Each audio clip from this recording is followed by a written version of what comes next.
The wind howled through the Carpathian mountains like the wail of lost souls, carrying with it snow so thick that the world itself seemed to dissolve into whiteness. Elena Vasilescu knelt in that blinding storm, her hands raw and bleeding as she clawed at the frozen earth, her tears freezing upon her cheeks before they could fall.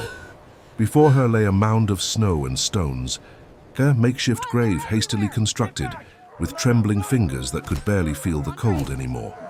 Beneath that pitiful cairn rested all that remained of Andrei, her husband of 3 winters, torn apart by wolves just hours before as they attempted to cross the mountain pass with their merchant caravan. The others had fled, leaving Elena alone with her grief and the gathering darkness. She had refused to abandon him, refused to let his body lie exposed to the creatures that had taken his life. With her own hands she had dragged him to this sheltered hollow beneath the ancient pines, had covered him as best she could, had whispered prayers her frozen lips could barely form. Now she remained unable to move, unable to think beyond the terrible reality that the man she loved, the gentle soul who had promised her a life of safety and warmth, lay cold and still beneath the snow. Her voice rose into the storm, a desperate plea torn from the depths of her anguish. She begged God for mercy, for a sign, for anything that might make sense of this cruelty. She had been a faithful wife, a devout woman who attended services and honored the saints. What sin had she committed to deserve such punishment? The questions tumbled from her lips in a litany of despair, each word another wound upon her already shattered heart. The forest around her stood silent save for the wind, the tall pines heavy with snow that bent their branches toward the earth like mourners at a funeral. No bird sang in these woods, no living thing stirred. The cold pressed against her like a living force, seeping through her wool cloak and the simple dress beneath, numbing her limbs and stealing her strength. She knew she should seek shelter, knew that to remain here meant death, yet she could not bring herself to leave. To walk away felt like betrayal, like abandoning Andrei to the wolves and the darkness one final time. Time lost meaning as she knelt there. Minutes stretched into hours or perhaps only moments. The storm intensified, the snow falling so heavily now that she could barely see her own hands before her face. Her lips moved in silent prayer, though whether she spoke to God or to Andrei himself she no longer knew. The cold had moved beyond pain into a strange warmth, a seductive drowsiness that whispered of rest and peace. Her eyes began to close, then something shifted in the world around her. The wind died away so suddenly that the silence rang in her ears like a bell. The snow continued to fall, but it fell straight down now, no longer driven by that howling gale. Elena lifted her head, confusion cutting through her stupor. In the unnatural stillness she heard a sound, faint but distinct, like the scraping of stone against stone. It came from the grave. Terror seized her heart, driving back the cold with a surge of primal fear. She stared at the mound of snow and rock, watching as the topmost stones shifted, rolled aside as if pushed from beneath. Her breath caught in her throat. Andrei. Could he somehow still live? Could God have heard her prayers after all? She leaned forward, hope and horror warring within her chest. The snow erupted. A hand emerged from the grave, but it was not the hand of her husband. This hand was pale as moonlight, elegant and long-fingered, unmarked by labor or weather. It moved with fluid grace despite having just broken through frozen earth and stone, the fingers uncurling like the petals of some night-blooming flower. Elena tried to scream, but no sound escaped her frozen throat. She tried to pull back, but her body refused to obey, locked in place by cold and shock. The hand reached toward her face with deliberate slowness, giving her time to flee, yet somehow preventing her from doing so. When those pale fingers touched her cheek, the contact sent a jolt through her entire being. The hand was cold, yes, but not with the cold of death. This was a different cold, ancient and aware, the chill of deep caverns where no sun had ever reached. Yet the touch itself was impossibly gentle, almost tender, as if the hand belonged to someone who remembered gentleness from a time long past. The rest of the figure rose from the grave with the same unhurried grace. First the arm, clothed in black that seemed to swallow what little light remained in the storm-darkened forest. Then the shoulders, broad and powerful. Finally the head, and Elena found herself staring into a face that stole what little breath she had left.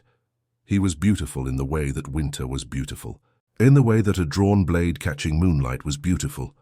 His features were aristocratic, carved with the precision of a master sculptor, the high cheekbones and strong jaw speaking of noble lineage. His hair was long and dark, falling past his shoulders in waves that the wind did not disturb. But it was his eyes that held her captive, eyes that glowed faintly in the darkness, with a light that came from within rather than from any external source. They were dark, unfathomably deep, filled with centuries of accumulated sorrow and knowledge that no mortal mind should contain. Those eyes regarded her with an expression she could not name, not hunger, though she sensed that hunger lurked beneath the surface. Not cruelty, though she felt certain this being was capable of terrible cruelty. What she saw in those ancient eyes was something far more dangerous than either. She saw recognition, as if he looked upon her and saw not a stranger, but someone he had been searching for across vast spans of time. He stood now, rising to his full height, and she realized he had not climbed from Andre's grave, but from the earth beside it, from some hollow or crevice in the ground she had not noticed in her grief. He towered over her kneeling form, wrapped in a long black cloak that stirred slightly, though no wind blew. Behind him the storm raged on, yet around him extended a sphere of perfect calm, as if the elements themselves dared not intrude upon his presence. When he spoke, his voice was like distant thunder, resonant and impossibly ancient, carrying within it the weight of empires risen and fallen. Yet he spoke gently, as one might speak to a frightened child. "You weep for the dead," he said. "Your tears have called to me across the darkness. They have sung to me of loss and love and the terrible price of devotion." Elena found her voice at last, though it emerged as barely more than a whisper. "What are you?" The question seemed absurd even as she asked it. She knew what he was. Every child raised in these mountains knew the old stories, the warnings passed down through generations. Yet knowing in stories and confronting the reality were vastly different things. His lips curved into something that might have been a smile, if smiles could carry such weight of sadness. "I am memory," he said. "I am the shadow cast by all the light that has gone out of the world. I am the one who remembers what others have forgotten, who carries within me every love that has ended in ashes and every hope that has turned to dust. I am Dracula." The name hung in the air between them like a pronouncement of doom. Eleanor felt her remaining strength drain away. She should flee, should pray, should do something other than kneel here in the snow staring up at the monster from every nightmare her people had ever whispered of. Yet she remained frozen, held not by his power but by something in his gaze, some terrible understanding that passed between them. "You need not fear me tonight," he continued, his hand still resting against her cheek with that impossible gentleness. "I have not come as predator but as witness. Your grief has touched something within me that I thought long dead." His thumb moved slightly, tracing the track of a frozen tear. "I know this pain you feel. I have felt it myself, though the centuries have dulled its edge. To love and to lose, to hold what is precious and watch it slip away into darkness. This is the curse of all who live, whether that life spans decades or millennia." Elena's mind reeled. He spoke of love, of loss, as if he were still capable of such human emotions. How could a monster, a creature of darkness and blood, understand what she felt? Yet as she looked into those ancient eyes, she saw the truth there. Whatever he had become, whatever evil he had committed across his long existence, he had once been human. He had once known love, and he had lost it, just as she had lost Andre. "Why?" she managed to ask, her voice shaking. "Why have you come to me?" His hand fell away from her face, and she felt the absence of his touch like a physical loss. "Your tears awakened me," he said. "They fell upon ground I have walked, soaked into earth that remembers my passage.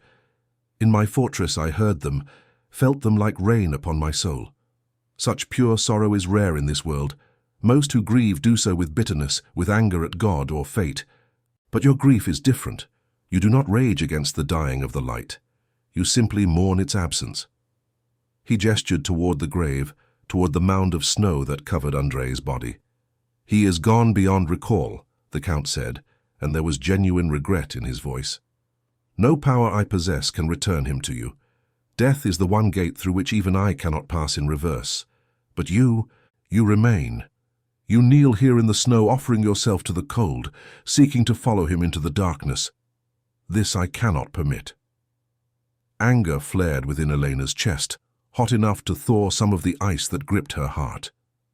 "You cannot permit," she repeated, her voice rising. "What right have you to decide whether I live or die? I am nothing to you, less than nothing. Let me be. Let me join my husband in whatever lies beyond." Dracula tilted his head slightly, regarding her with an intensity that made her wish she could look away, yet prevented her from doing so. "You are wrong," he said softly. "You are not nothing. In this moment, kneeling in the snow with your heart breaking and your faith shattered, you are everything. You are what I once was before I became this. You are what the world loses each time death claims another soul, and I will not stand idle and watch that light extinguished." He extended his hand toward her, palm up, in a gesture of offering. "Come with me," he said. "Leave this place of death and sorrow. In my castle you will find warmth and shelter. You will have time to grieve properly, to honor your husband's memory without freezing to death in the wilderness. I ask nothing in return save your company, for I have been alone too long, and your presence might remind me of what it means to feel something other than hunger and emptiness." Elena stared at his outstretched hand as if it were a serpent poised to strike. Every instinct screamed at her to refuse, to crawl away into the snow and accept the death she had been courting rather than place herself in the power of this creature. Yet another part of her, a traitorous part she barely recognized, whispered that he was right. Andrei was gone. No amount of weeping would bring him back. To die here served no purpose, save to add another tragedy to the count already accumulated by these cursed mountains. And there was something else, something she barely dared acknowledge even to herself. When he had touched her face, when his cold fingers had traced her tears, she had felt something other than fear. For just an instant, she had felt seen, truly seen, in a way that penetrated beyond flesh and bone to the very essence of her being. In his ancient gaze she had glimpsed understanding, recognition of her pain by one who had suffered his own private agonies. In that moment she had not felt alone. "I cannot," she whispered. But even as she spoke the words, she knew they were a lie. She could, she would. "You can," he said, and his voice carried absolute certainty. "You can choose life over death, light over darkness, even if that light must burn within shadows for a time. You can choose to honor your husband's memory by continuing to live rather than surrendering to despair. Take my hand, Elena Vasilescu. Let me carry you from this place. Let me show you that even in the deepest darkness, even in the halls of the damned, compassion can still exist." How did he know her name? She had not spoken it. Yet somehow he knew, just as he seemed to know the shape of her grief and the texture of her soul. His hand remained extended, patient, waiting for her decision. Behind him the storm raged on, but around them that sphere of stillness held, a pocket of calm in the chaos of the world. Elena looked one last time at Andrei's grave. She whispered a final prayer, a promise that she would not forget, that her love would endure even if she could not. Then, with a sense of stepping off a cliff into unknown darkness, she reached out and placed her frozen hand in the Count's cold palm. His fingers closed around hers with surprising gentleness. She felt strength in that grip, power enough to crush her bones to powder, yet it remained carefully controlled, almost protective. He pulled her to her feet with no apparent effort, steadying her when her numb legs nearly gave way.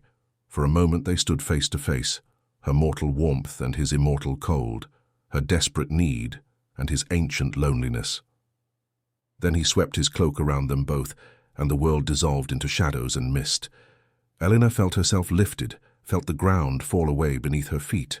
The last thing she saw before darkness claimed her was the mound of snow that marked Andrei's resting place, already being buried by the storm, already fading into the white wilderness as if it had never been. When consciousness returned, she found herself in a place beyond imagining. They stood in a great hall carved from stone so ancient it seemed to predate human civilization. Massive pillars rose toward a vaulted ceiling lost in shadows. Torches burned in iron sconces along the walls, their flames casting dancing shadows that seemed almost alive. The air was cold, but not unpleasantly so, and utterly still, as if this place existed outside the normal flow of time and weather. The Count released her gently, ensuring she could stand on her own before stepping back. "Welcome to my home," he said, and there was something in his voice that might have been loneliness or might have been relief. "Welcome to Castle Dracula." Elena looked around at the Gothic grandeur surrounding her, at the tapestries depicting scenes of battles and conquests, at the suits of armor standing silent vigil along the walls. She should have been terrified. She should have been praying for deliverance. Instead, she felt only a strange numbness, as if her capacity for fear had been exhausted by the events of the night. "Why?" she asked again, turning to face him. "Why did you save me? What do you want from me?" He met her gaze steadily, those luminous eyes holding secrets she could not begin to guess. "I want," he said slowly, as if tasting each word, "what I have not wanted in centuries. I want to remember what it means to be human. I want to feel something other than the endless hunger that defines my existence. I want to look upon innocence and grief and hope and be reminded that once, long ago, I possessed such things myself." He moved toward a massive fireplace where logs burned with unnatural brightness, warming a room that should have been freezing. "When I saw you kneeling in the snow," he continued, his back to her now, "when I heard the depth of your sorrow and the purity of your love for your lost husband, something stirred within me that I believed long dead. You made me remember, Elena, you made me feel." She wanted to ask what he had remembered, what he had felt, but the words would not come. Instead, she moved closer to the fire, drawn by its warmth, and began the slow process of thawing her frozen limbs. The pain as feeling returned was exquisite, but she welcomed it. Pain meant life. Pain meant she had not yet surrendered to the darkness. Dracula turned to face her once more, and in the firelight she could see his features more clearly. He was handsome beyond measure, but it was a terrible beauty, the kind that existed in lightning strikes and avalanches, in things both magnificent and deadly.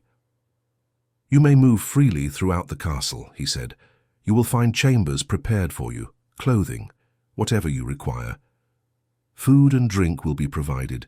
You have but to ask, and it shall be yours." "And the price?" she asked, for she knew there must be one. Nothing in this world or the next came without cost. His expression grew solemn. "The price is your company," he said, "your presence in these halls which have known only darkness for too long. Speak with me when I ask. Allow me to remember through you what I have lost. That is all I require." Elena studied him, searching for deception, for the trap she knew must exist, yet she found none. He seemed utterly sincere, this ancient monster who had pulled her from death's embrace and brought her to his fortress stronghold. Perhaps he truly did seek only companionship, a living voice to break the silence of his eternal night. Or perhaps he lied, with a skill perfected across centuries. She could not tell. But what choice did she have? To refuse would mean being cast back out into the storm, and she had no strength left for that journey. To accept meant living for a time in the house of darkness itself, but at least she would live. And perhaps in some way she did not yet understand, this was meant to be. Perhaps her prayers had been answered, though not in any way she could have anticipated. "I will stay," she said at last. "For now I will stay." Something that might have been relief passed across his features, gone so quickly she almost missed it. "Then I bid you welcome once more," he said, inclining his head in a gesture of respect that seemed oddly formal coming from one such as he. "Rest now, recover your strength. Tomorrow we will speak further, and you will begin to understand the nature of the bargain you have made." He turned away, moving toward the shadows at the far end of the hall. Before he vanished into darkness, he paused, looking back at her one final time. "Do not fear the night, Elena," he said softly. "Here in my domain you are safer than you have ever been. No wolf will threaten you, no storm will touch you, no man will raise his hand against you. Within these walls you are under my protection, and there is no power in this world that would dare challenge that." Then he was gone, dissolving into shadows as if he had never been solid at all. Elena stood alone in the great hall, warming herself before the fire, and wondered what strange fate had brought her to this place. She thought of Andrei lying cold beneath the snow. She thought of the life she had known, now ended as surely as if she had died with him. And she thought of the Count's eyes, ancient and sorrowful, looking at her as if she were the answer to a question he had been asking for centuries. Outside the castle walls the storm raged on, but within she heard only silence and the crackle of flames. She was alive. Against all odds and reason, she lived, and tomorrow would bring whatever it would bring, whether salvation or damnation or something stranger still. For tonight, she simply stood before the fire and let its warmth seep into her bones, and tried not to think about the gentle touch of cold fingers upon her tear-stained face, or the way her heart had raced when he had spoken her name. The night stretched ahead of her, long and dark and filled with unknowable possibilities. Elena closed her eyes and whispered one final prayer for Andrei's soul, then steeled herself for whatever dawn might bring to Castle Dracula, if dawn ever came to such a place at all. Elena woke to silence so complete it seemed to have weight and substance. For a moment she lay still, disoriented, uncertain where she was or how she had come to be there. The bed beneath her was softer than any she had ever known, the linens smooth as water against her skin. Above her, a canopy of dark velvet blocked her view of the ceiling, creating a small world of shadow and warmth. Then memory returned in a flood that left her breathless. Andrei, the wolves, the storm, the grave, and the pale hand emerging from the snow to touch her face with impossible gentleness. Count Dracula. She was in Castle Dracula, guest or prisoner she could not yet determine. She sat up slowly, her body protesting the movement. Every muscle ached from the previous night's ordeal, from hours spent kneeling in the freezing cold, and the terror that had seized her when the Count appeared. Yet she was alive, warm, no longer facing the prospect of death by exposure in the wilderness. She should have felt grateful. Instead, she felt hollow, emptied of everything save a dull ache that had nothing to do with physical pain. The chamber where she found herself was vast, easily larger than the entire home she had shared with Andrei. Heavy curtains covered tall windows, blocking any hint of whether day or night reigned beyond the castle walls. A fire burned in an ornate fireplace, providing both light and warmth. The furnishings spoke of wealth beyond imagining, of centuries of accumulated treasures. A wardrobe of dark wood stood against one wall, its doors carved with scenes of strange beauty and subtle menace. A vanity table held a silver mirror and brush, their surfaces gleaming in the firelight. Elena rose from the bed and discovered she no longer wore her simple peasant dress. Someone had changed her clothing while she slept, dressing her instead in a nightgown of white silk that whispered against her skin as she moved. The realization should have horrified her, yet she felt only detachment. Modesty seemed a small concern compared to everything else she had endured. She moved to the window and pulled aside the heavy curtain. Beyond the glass stretched a view that stole her breath. The castle perched upon a mountainside so steep it seemed to defy natural law. Below lay a valley shrouded in mist, the forests and villages reduced to vague suggestions in the grey light. Above, the sky held the peculiar quality of either very early dawn or late dusk, that liminal time when the world hung suspended between day and night. She could not tell which it was, could not determine how long she had slept, or what hour now held sway. A soft knock at the door made her turn from the window. She hesitated, uncertain whether to respond, but before she could decide, the door opened and a woman entered. She was elderly, her face creased with lines that spoke of a long life, her grey hair bound in a severe bun. She wore the dark dress of a housekeeper and carried a tray laden with covered dishes. "Good evening, my lady," the woman said, her voice rough but not unkind. She set the tray upon a small table near the fire. "The master instructed me to bring you food when you woke. You must be hungry after your ordeal." "Evening?" Elena repeated, glancing toward the window again. "How long have I slept?" The housekeeper busied herself uncovering the dishes, revealing bread still warm from the oven, cheese, cold meats, fruit that seemed impossibly fresh for this time of year. "Through the day and into the evening once more," she said. "Nearly a full turning of the clock. The master said to let you rest as long as need required." Elena approached the table slowly, drawn by the aroma of the food, despite the grief that sat like a stone in her stomach. When had she last eaten?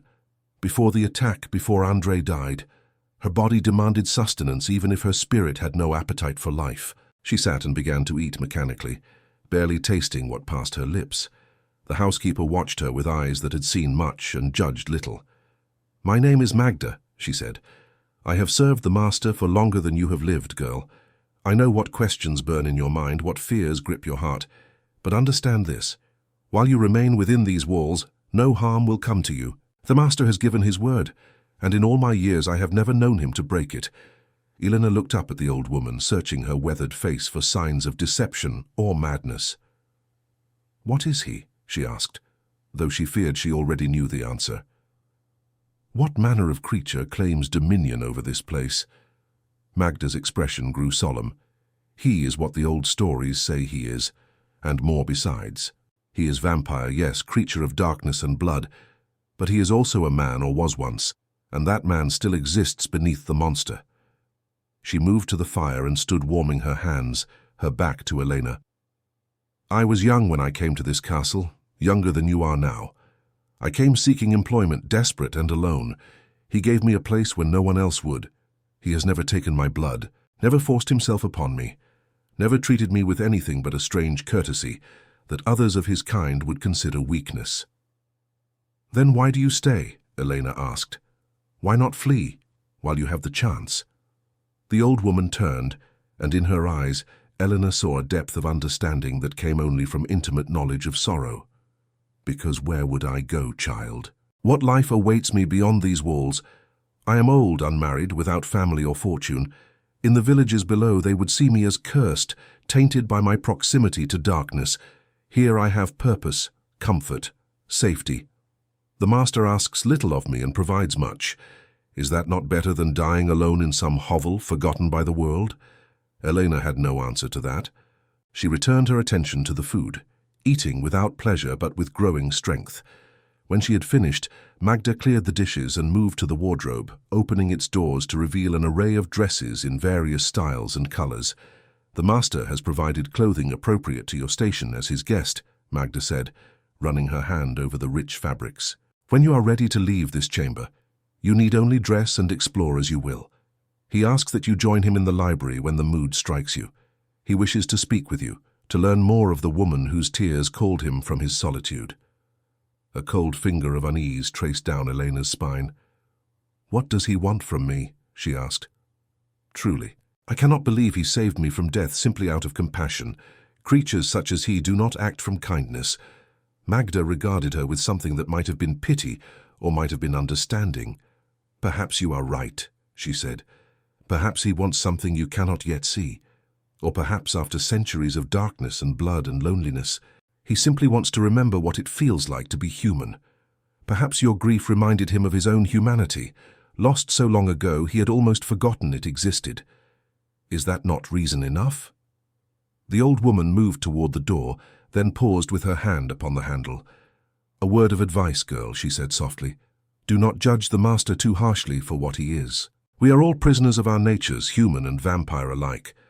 The difference is that he knows what he has become and mourns it, while most men never question the monsters they might be." She opened the door and prepared to leave, then added, "He will not force you to see him. The choice is yours. But I think you will find him less terrible than you fear, and more tragic than you can imagine." Then she was gone, leaving Eleanor alone with her thoughts and the weight of impossible decisions. She sat before the fire for a long while, watching the flames dance and trying to make sense of what her life had become. Yesterday, she had been a simple merchant's wife, traveling through the mountains with her husband, their future modest but filled with love and hope.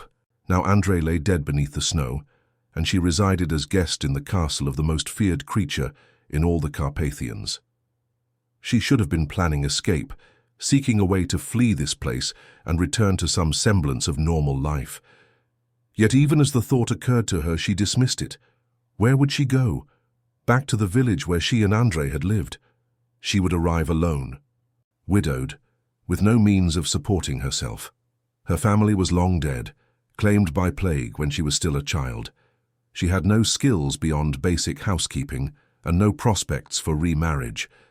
In the world beyond these walls, she would be destitute and desperate, just as Magda had described. But here, in this place of darkness and ancient evil, she at least had shelter and safety. The Count had promised her protection, and Magda claimed he kept his word. Was it truly so terrible to accept that protection, at least for a time, until she could decide what future might await her? Elena rose and moved to the wardrobe, examining the dresses that hung within. They were beautiful beyond measure, crafted from fabrics she could not name in colors that seemed to capture and hold the light. She selected one of deep blue velvet, simple in design but rich in material, and dressed herself slowly. Her fingers trembled as she fastened the buttons. Whether from fear or anticipation she could not say.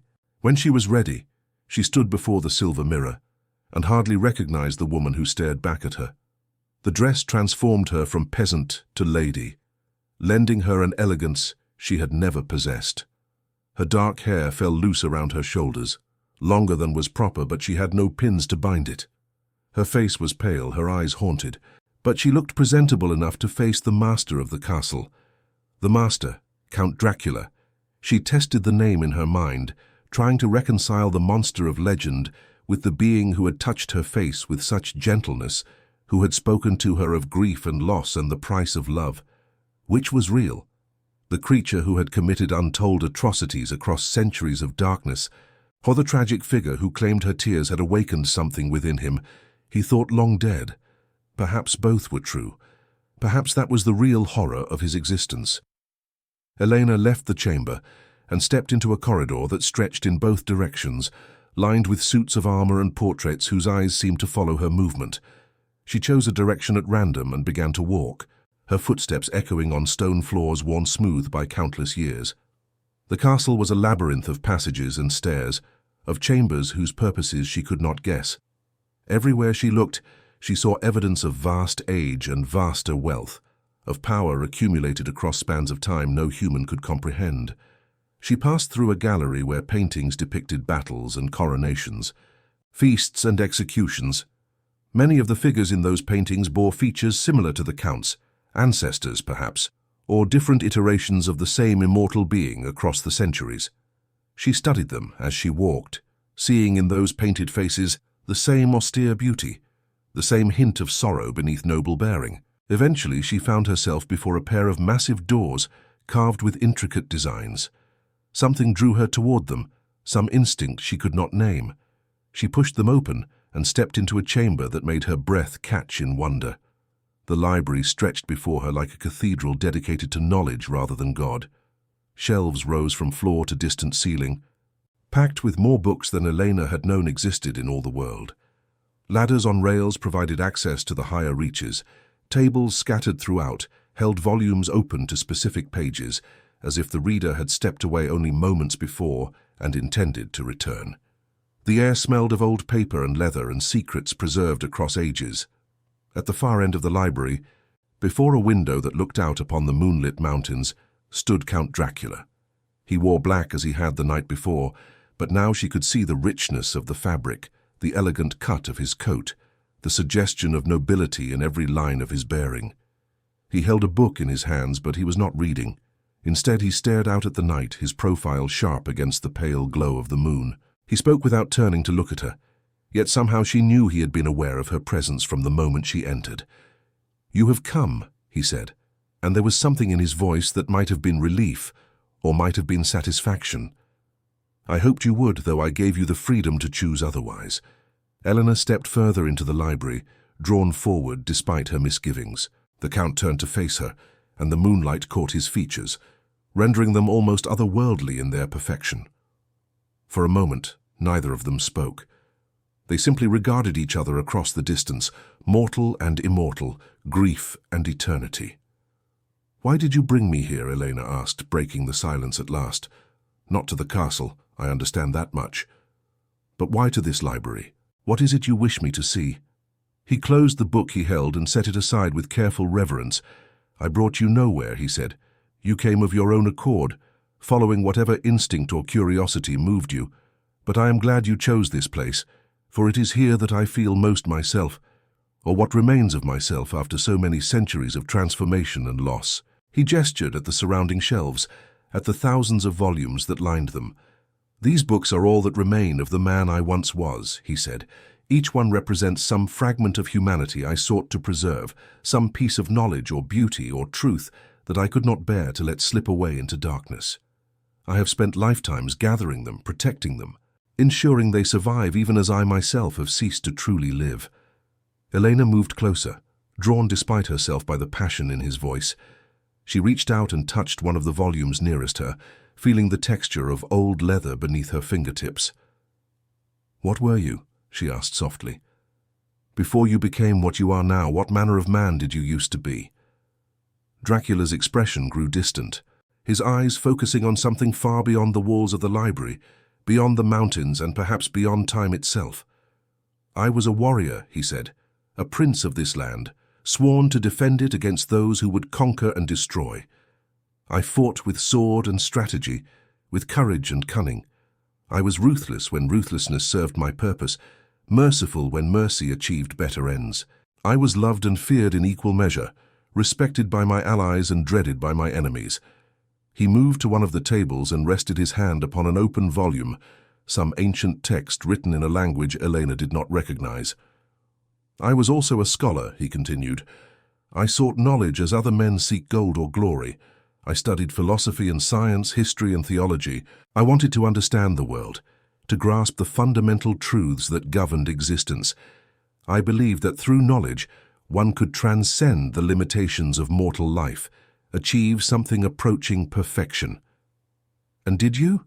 Elena asked. "Did you transcend those limitations?" His laugh was bitter, devoid of any true mirth. "Oh yes," he said. "I transcended them utterly. I achieved immortality, gained power beyond mortal comprehension, became something more than human, and in doing so I lost everything that made transcendence worthwhile. I gained eternity and lost my soul. I achieved perfection and became monstrous. Be careful what you wish for, Elena Vasilescu. The universe has a cruel sense of humor when it comes to granting our deepest desires." Elena felt something shift within her, some small crack forming in the wall of fear and revulsion she had built around her heart.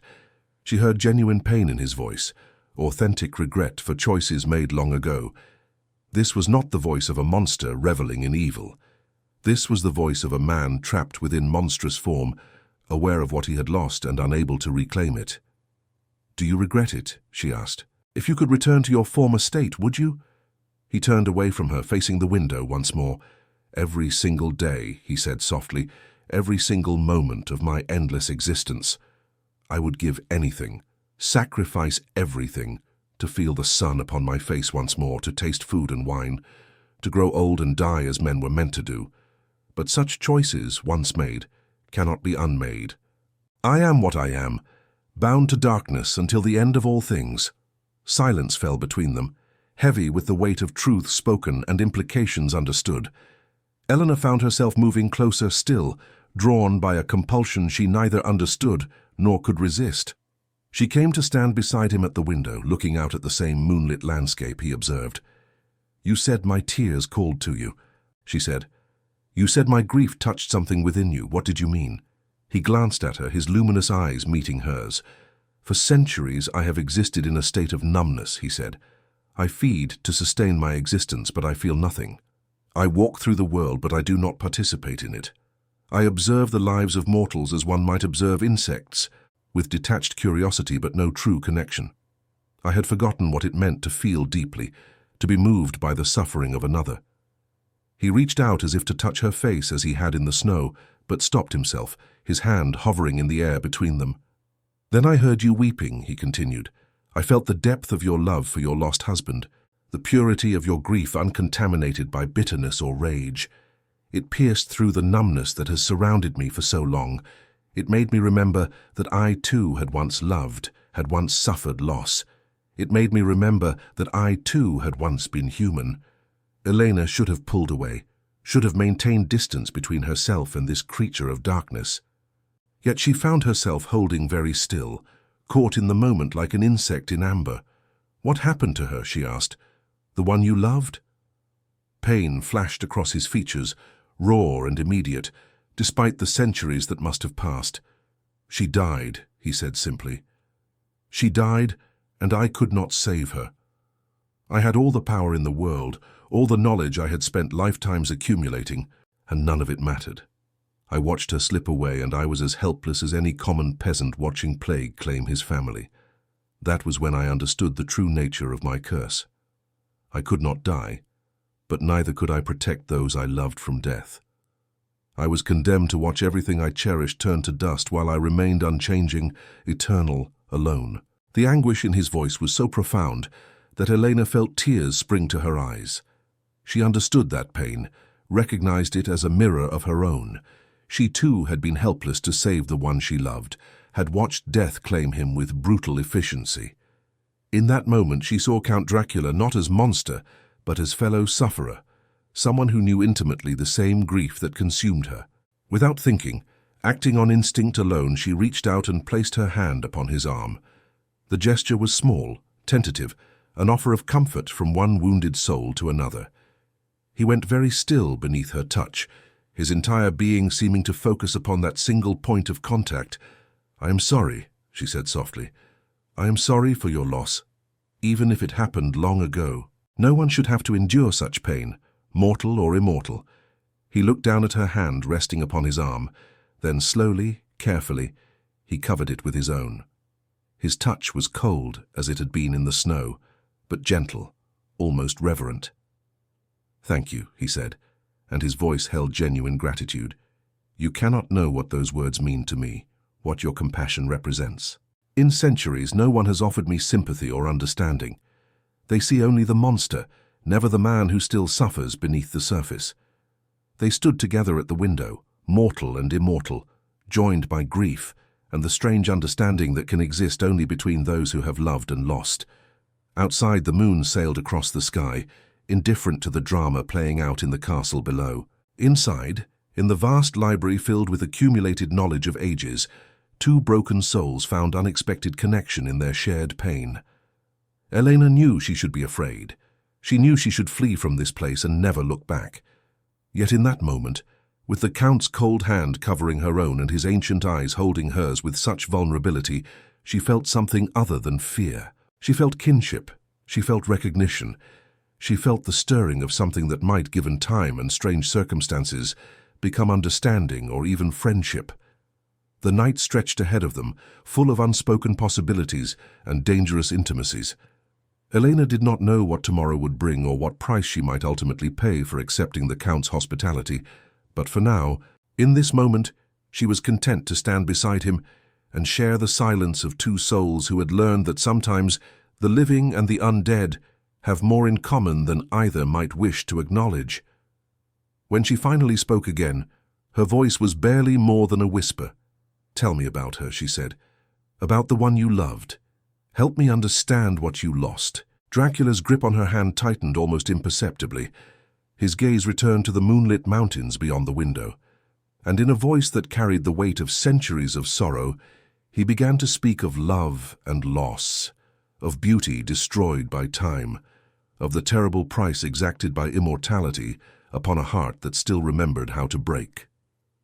Elena listened, and in listening, began to understand that the greatest horror of the vampire's existence was not the darkness he embodied, but the light he still remembered, forever beyond his reach, yet never quite forgotten.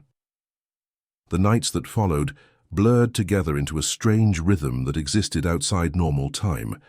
Elena found herself adapting to the castle's peculiar schedule, sleeping through the daylight hours, and waking as dusk painted the mountains in shades of purple and gold. She would dress in one of the fine gowns provided for her, eat the meals Magda brought, and then make her way through the labyrinthine corridors to wherever Count Dracula awaited her presence. Sometimes she found him in the library, surrounded by his beloved books, eager to share some newly rediscovered treasure or debate some philosophical point. Other times, he waited in the great hall, standing before the massive fireplace, staring into flames that provided warmth, but cast his shadow long and dark across the stone floor. Occasionally she would discover him in the music room, seated at a grand piano, coaxing melodies from the keys that seemed to carry within them all the sorrow and beauty the world had ever known. He never demanded her company, but she found herself seeking it nonetheless. In his presence, the terrible emptiness left by Andrei's death seemed less overwhelming, as if sharing space with one who had endured far greater losses somehow made her own grief more bearable. They would talk for hours, conversations ranging from the mundane to the profound. He asked about her life, her childhood, her marriage to Andrei. She asked about his past, the wars he had fought, the empire he had ruled, the transformation that had changed him from man to monster. Slowly, carefully, a strange bond formed between them. Elena began to see past the creature of legend to the man trapped within. Dracula, in turn, seemed to rediscover fragments of his lost humanity through their interactions. She would catch him smiling at something she said, genuine amusement replacing his usual austere expression. Or she would see him lost in thought after she shared some memory of her simple life with Andrei, as if her tales of ordinary love reminded him of what he had lost and could never reclaim. Yet always beneath their growing companionship lurked awareness of what he was. Elena never forgot that she dwelt in the house of darkness, that her host was predator and she potential prey. She would see him sometimes in unguarded moments when hunger flickered in his eyes like distant lightning. She would notice how carefully he maintained distance between them, never allowing accidental touch, never coming too close. He was protecting her, she realized, from himself, from the monster that lived beneath the civilized veneer. One night, perhaps a week after her arrival, though she had lost accurate count of days, Elena found herself in the portrait gallery. She had been drawn there by curiosity, wanting to see the paintings she had only glimpsed during her first exploration of the castle. Now she stood before a massive canvas that dominated one wall, studying the image it depicted. The painting showed a man in the prime of life, perhaps 30 years of age, dressed in the armor and regalia of medieval nobility. He stood proud and fierce, one hand resting upon the hilt of a great sword, the other holding a banner bearing a dragon sigil. His face was stern but not cruel, handsome in a harsh way that spoke of strength and determination. Yet it was his eyes that held her attention, dark and intense, filled with the light of absolute conviction. She knew those eyes. She had looked into them many times over the past nights, though now they carried shadows and sorrows the painted version could not imagine. "That is who I was," Dracula's voice spoke from behind her, making her start slightly. She had not heard him approach, his footsteps silent as falling snow. Vlad Dracula, Prince of Wallachia, defender of Christendom against the Ottoman tide. They called me many things in those days. Some called me hero, others called me monster, even before the transformation. I suppose both were true. Eleanor turned to face him. He stood a respectful distance away, as always, his expression unreadable as he gazed upon his own portrait. "How long ago?" she asked. "Centuries," he replied. "So many that I have stopped counting them precisely. That man in the painting believed he could save his people through strength and cunning, through ruthless action when necessary, and strategic mercy when advantageous. He believed the ends justified the means, that any atrocity could be forgiven if it served the greater good." "And was he right?" Elena asked. Dracula's lips twisted into something too bitter to be called a smile. "He saved his people for a time," he said. "He held back the invaders, preserved the land and the faith against overwhelming odds. But in doing so, he stained his soul with such darkness that when the opportunity came to transcend mortal limitations, he grasped it without considering the price. He thought he could continue protecting his people forever, you see. He thought immortality would give him the time and power to accomplish what mortal life could not. He was a fool." Elena looked back at the painting, at the proud warrior who had no idea what fate awaited him. "What happened to your people?" she asked softly, "after you became what you are now?" His silence stretched so long she thought he would not answer. When he finally spoke, his voice carried a weight of grief that pressed against her like a physical force. "I could not protect them," he said. "The very transformation I embraced to save them made me monstrous in their eyes. They turned against me, branded me demon and abomination. The church that I had defended declared me cursed.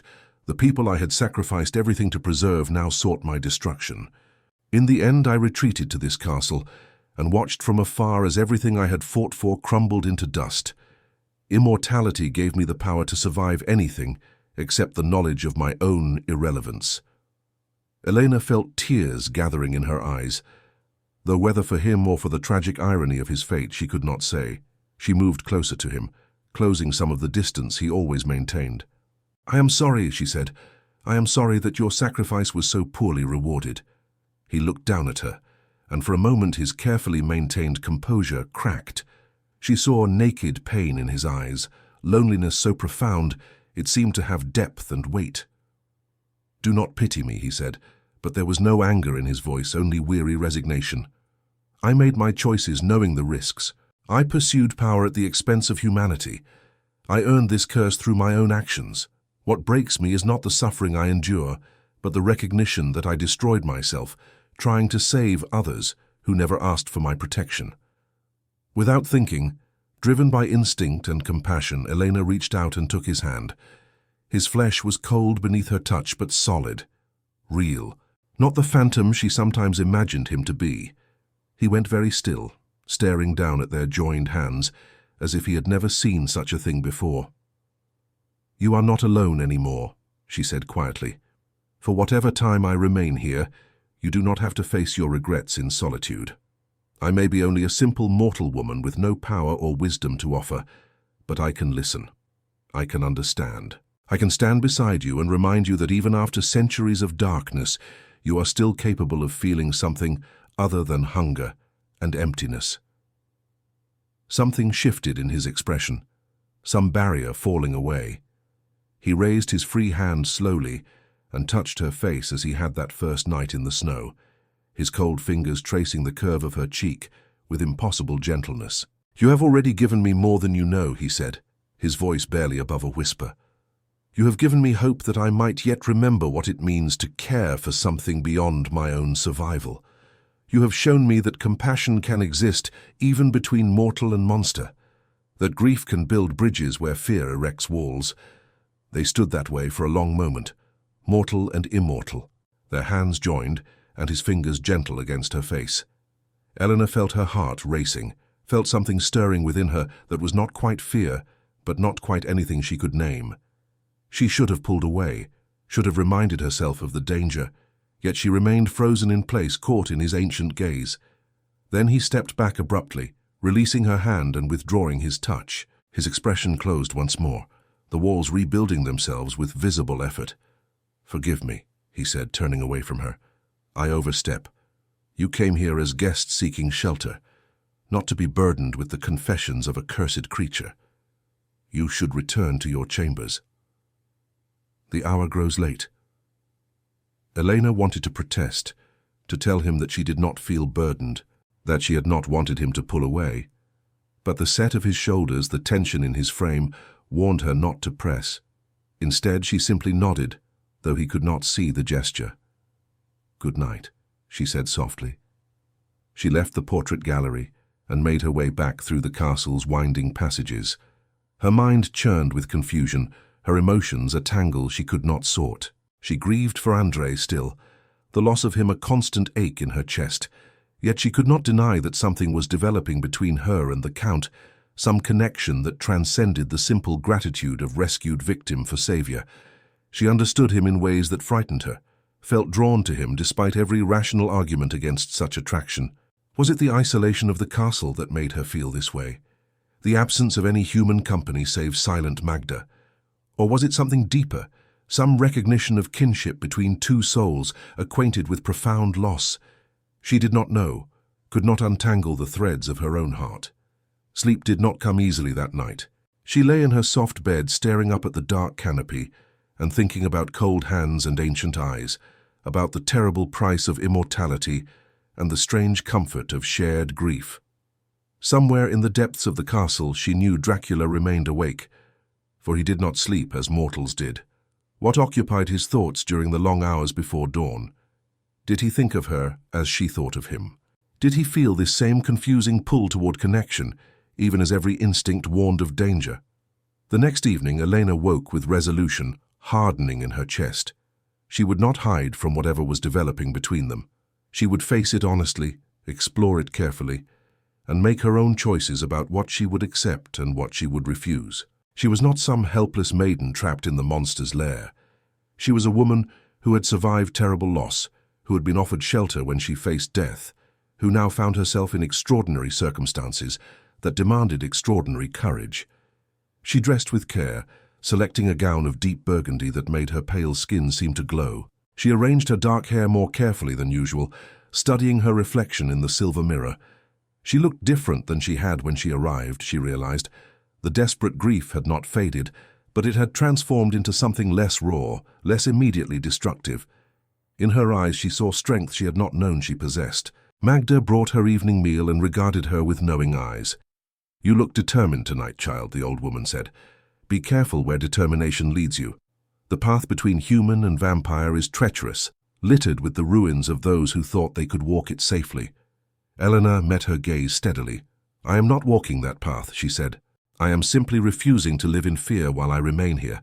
The Count has shown me nothing but courtesy and strange kindness. I will return that courtesy with honest companionship, nothing more." Magda shook her head slowly, but said nothing more. She left Elena to her meal and her thoughts. When she had finished eating, Elena made her way through the castle corridors with purpose. She knew where she would find him. He spent most evenings in the library, surrounded by his books, seeking in accumulated wisdom some answer to questions he could not articulate. He stood as she entered, surprise flickering across his features. "Elena," he said, and she heard uncertainty in his voice. "I did not expect you tonight. After yesterday, I thought perhaps you would prefer to avoid my company." She walked toward him with deliberate steps, closing the distance he always maintained. "I do not wish to avoid you," she said clearly. "I wish to understand you better. I wish for us to speak honestly about what is happening between us, rather than dancing around it like children afraid of the dark." His expression grew wary. "What do you believe is happening between us?" Elena took a breath, gathering her courage. "I believe we are both lonely souls who have found unexpected understanding in each other's presence," she said. "I believe you remind me that grief does not have to be faced in isolation, and I remind you that centuries of darkness have not completely destroyed your capacity for human connection. I believe we are becoming friends, and that terrifies us both for different reasons." Dracula regarded her in silence for a long moment. "Friends?" he repeated, testing the word. "Can such a thing exist between mortal and vampire? Between woman and monster?" "Why not?" Eleanor challenged. "You are more than your nature, just as I am more than my grief. We are both prisoners of our circumstances, both struggling with losses that cannot be restored. If we can offer each other some measure of comfort and understanding, is that not friendship regardless of what we are?" He moved closer to her, the first time he had willingly closed the distance between them. "You do not understand what you offer," he said, his voice low and intense. "I am dangerous, Elena. The monster is always there beneath the surface, always hungry, always waiting for a moment of weakness. To allow myself to care for you, to form attachment, places you in terrible jeopardy." "Then teach me to understand," she said, holding his gaze. "Show me how to navigate the danger. I am not asking for false promises or impossible guarantees. I am asking only for honesty between us, for acknowledgement of what we both feel growing in these strange circumstances." "What do you feel?" he asked, and she heard in his voice a vulnerability that twisted her heart. "Tell me plainly what you experience when you are with me." Eleanor considered the question carefully, wanting to give him truth without embellishment or evasion. "I feel less alone," she said. "I feel that someone understands the depth of loss I carry. I feel drawn to you despite knowing what you are, or perhaps because of it. You have endured centuries of suffering, and yet you still seek beauty in books and music.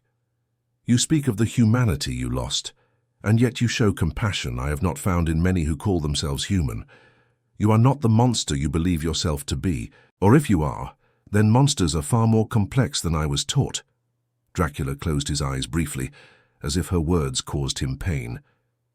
"You idealize me," he said. "You see what you wish to see because you need someone to anchor yourself to in the storm of your grief.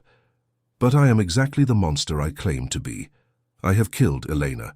I have taken innocent blood, destroyed lives, committed atrocities that would make you flee in horror, if you truly understood their scope. She did not flinch from his words. I know what you are, she said. I do not pretend otherwise. But I also know what I see when I look at you. I see someone who carries the weight of his sins with full awareness, who mourns what he has become, who seeks redemption even while believing it impossible. That alone makes you more than simple monster. His eyes opened, and she saw them blazing with emotion, with need and fear and longing all tangled together. You should fear me, he said.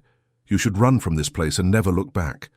Perhaps, Elena agreed, but I do not, and I will not. Not unless you wish me gone. Do you, Count? Do you wish me to leave your castle and never return? The question hung between them like a blade poised to fall. She watched emotions war across his face, watched him struggle with desires he had long denied himself. When he finally spoke, his voice was raw with truth. No, he said. God help me. No. I want you to stay. I want to hear your voice and see your face and remember what it means to feel something other than emptiness. I want your friendship even though accepting it may doom us both. I am selfish and cruel, and I cannot bring myself to send you away, even though it would be the right thing to do. Then I will stay, Elena said simply. I will stay, and we will face whatever comes together, as friends, if nothing more. We will speak honestly with each other and trust that honesty can navigate even the most dangerous waters. She held out her hand to him, palm up, an offering of connection and trust. He stared at her extended hand, as if it represented everything he had ever wanted and everything he most feared. Then slowly, with visible effort, he reached out and took her hand in his. His grip was gentle despite the strength she knew it contained. His flesh was cold, but she no longer found that cold frightening. It was simply part of what he was, no more disturbing than any other truth about his nature. They stood hand in hand in the vast library, surrounded by centuries of accumulated knowledge, and made a silent pact to trust each other despite every reason they should not. Friends, Dracula said softly, and she heard wonder in his voice. I have not had a friend in longer than you have been alive. I do not know if I still remember how. Then we will learn together, Elena said, for I find myself in similar territory. All my friends were lost when I married Andrei and moved to his village. I have been as isolated as you, in my own way. He drew her toward the table where books lay open, their pages filled with knowledge from ages past. Sit with me, he said. Let me share with you what I have been reading. Let us begin this friendship by doing what friends do, sharing interests and conversation without fear or pretense. They sat together as the night deepened around them, mortal and immortal, two souls finding unexpected solace in each other's company. He read to her from ancient texts, his voice rich and resonant as he translated languages she did not know. She listened and asked questions, offering observations that sometimes made him smile and sometimes made him pause in thought. They spoke of philosophy and poetry, of the nature of beauty and the purpose of suffering. Outside the library windows, the moon traced its arc across the sky. Inside, time seemed to hold no meaning as they talked and shared the comfortable silence that can exist only between those who have begun to truly know each other. Elena felt something within her chest begin to warm, some frozen part of her grief starting to thaw. She still mourned Andrei, still felt the ache of his loss. But alongside that grief now existed something new, hope perhaps, or simply the recognition that life continued even after tragedy, that healing could occur in the strangest places with the most unlikely companions. When dawn began to approach and she felt tiredness tugging at her awareness, Dracula walked her to her chambers. They paused at her door, neither quite ready to end the evening despite the lateness of the hour. Thank you, he said quietly. Thank you for your honesty and your courage. Thank you for seeing past the monster to whatever humanity might still exist within me. Thank you for saving my life, Elena replied, and for giving me reason to want to continue living it. He reached out as if to touch her face again, but stopped himself, his hand falling back to his side. Sleep well, Elena, he said. Tomorrow evening we will continue this strange friendship and see where it leads us. She entered her chamber and closed the door, then leaned against it, her heart racing with emotions she could not name. Something momentous had occurred tonight, some threshold crossed that could not be uncrossed. She had chosen to trust a vampire, to offer friendship to a creature of darkness, to allow herself to care for someone who by all rights should terrify her. Was it madness? Perhaps. Was it dangerous? Certainly.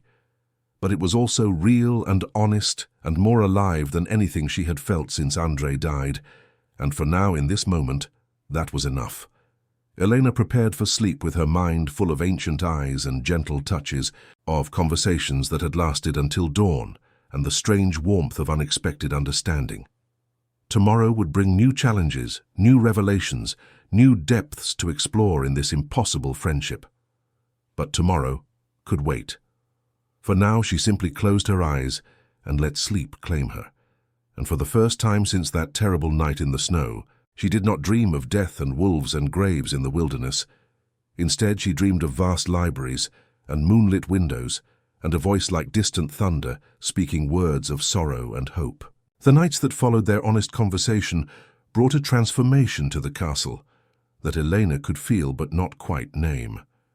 The ancient halls seemed less oppressive, the shadows less threatening. Or perhaps it was she who had changed, learning to see past surface appearances to deeper truths.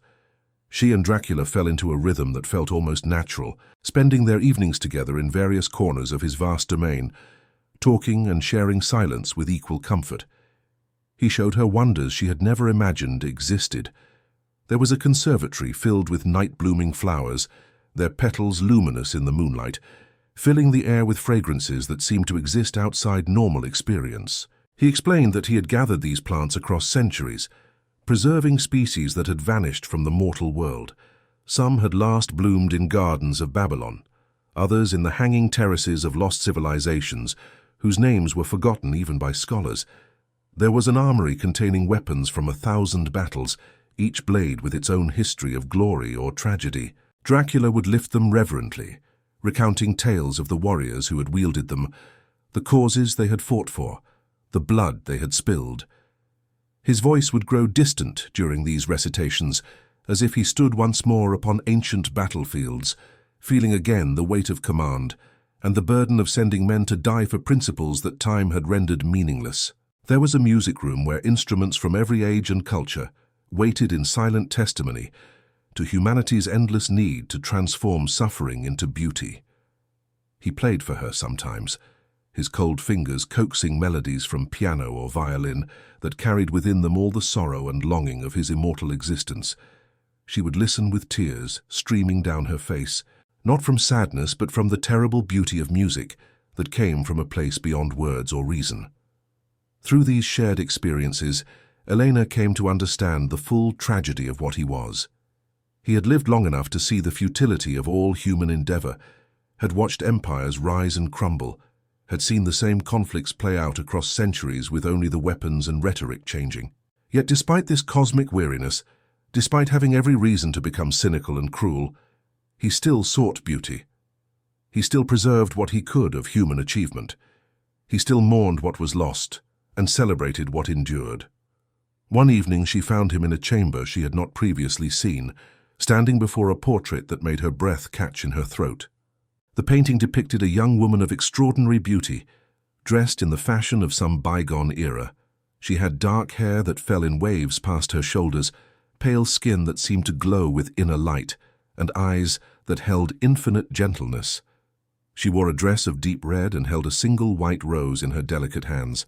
Elena stood silent in the doorway, understanding without being told who this woman must be. The one he had loved, the one whose death had broken something fundamental within him. She watched as Dracula gazed upon the portrait with an expression of such raw longing that witnessing it felt like intrusion upon sacred grief. Her name was Elisabetta, he said without turning, having sensed Elena's presence as always. She was the daughter of a minor nobleman, promised to me in marriage to seal an alliance between our houses. Such arrangements were common in that time, political unions that served purposes beyond the feelings of those being joined. I expected duty and partnership, nothing more. He fell silent, and Elena stepped further into the chamber, drawn by the pain in his voice. "But you found more than that," she said softly. He nodded slowly, still staring at the portrait.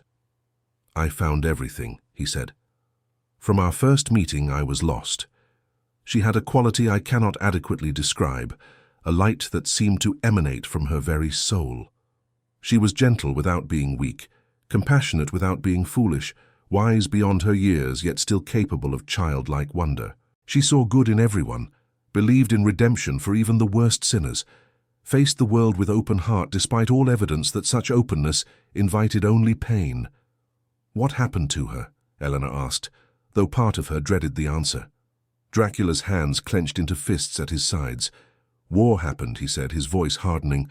"Always war, always conflict, always the struggle for power and territory and dominance. I was away leading my forces against invaders who sought to conquer our lands. The campaign lasted months, brutal fighting that pushed me to the edges of what a man could endure. I was ruthless, merciless, because I believed that only through absolute victory could I ensure the safety of my people, of my home, of her."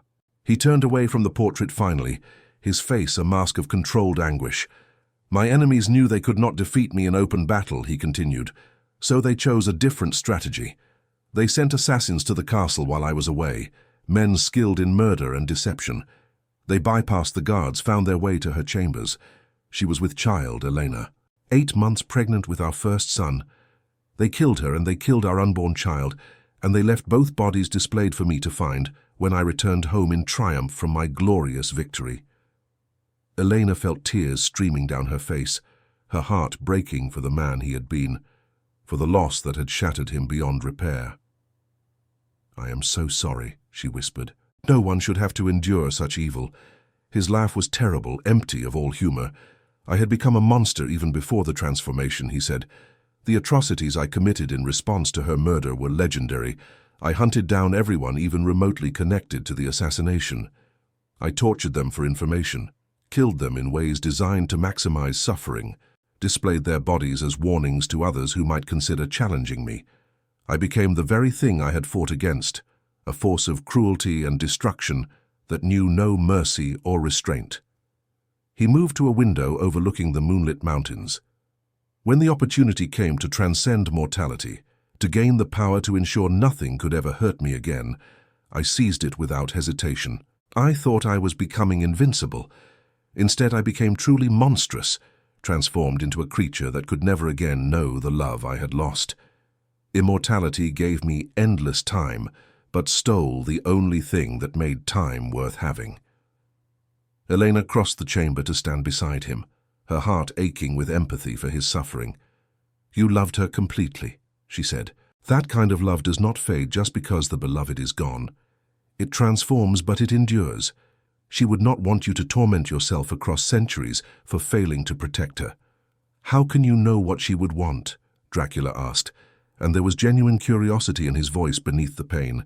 "You never knew her." Elena looked up at him, meeting his ancient gaze steadily. "Because I understand love," she said. "I loved Andre with all my heart, and though our time together was brief, I knew him deeply. If our situations were reversed, if I had died and he had somehow continued, I would not want him spending eternity in self-imposed torment. I would want him to find peace, to discover meaning again, to honor my memory by living fully rather than existing as a ghost haunted by what was lost." Dracula stared at her for a long moment, something shifting in his expression. "You speak of your husband in past tense now," he observed quietly. "When you first arrived, you could barely voice his name without breaking. Something has changed within you." Eleanor felt surprise at the realization. He was right. Somewhere during her time in the castle, during the nights spent in Dracula's company, her grief had transformed. She still loved Andre, still mourned him, but the raw agony had dulled into something more bearable. "I will always love him," she said slowly. "He was my first love, my husband, the man I thought I would grow old beside. But he is gone, and I remain. I can either let that grief destroy me, or I can find a way to carry it while still moving forward. You taught me that, Count. By showing me your own centuries of accumulated loss, you taught me that survival is possible, even after devastating tragedy." Something flickered in his eyes, an emotion she could not quite identify. "And have you found something worth surviving for?" he asked, his voice low and intense. Elena's breath caught at the question and the weight behind it. She knew what he was truly asking, knew they stood at a precipice beyond which everything would change. The honest friendship they had cultivated teetered on the edge of becoming something deeper, more complicated, more dangerous. "Yes," she said finally, her voice steady despite her racing heart. "I have found something worth surviving for. I have found that even in the darkest places, connection is possible. I have found that understanding can exist between the most unlikely souls. I have found that you, Count Dracula, are not the monster you believe yourself to be, and that knowing you has given me reason to continue living rather than surrendering to despair." He reached out and cupped her face with both hands, his cold touch infinitely gentle. "Do you understand what you're saying?" he asked, and she heard the restraint in his voice, the war between hunger and honor that raged within him. "Do you comprehend the danger of allowing yourself to care for me?" "I understand," Elena said, and she was surprised by her own certainty. "I understand that you are vampire, that you exist on blood, that the monster is always there beneath the surface. I understand that whatever grows between us is impossible by every measure that matters. But I also understand that what I feel is real, that the connection we share transcends the boundaries that should separate mortal from immortal.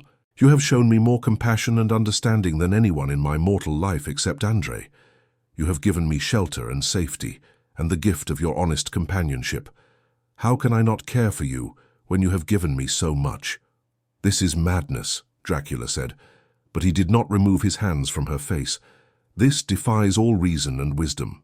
You should fear me, should recognize the threat I represent." "Perhaps I should," Eleanor agreed, "but I do not. When I look at you, I see suffering that mirrors my own. When I hear you speak, I hear wisdom earned through terrible experience. When you touch me, I feel safe rather than threatened. If that is madness, then I embrace it willingly." He lowered his head until his forehead rested against hers, and she felt him trembling with the effort of restraining himself. "If I allow this," he whispered, "if I permit myself to care for you as I once cared for Elisabetta, I doom us both.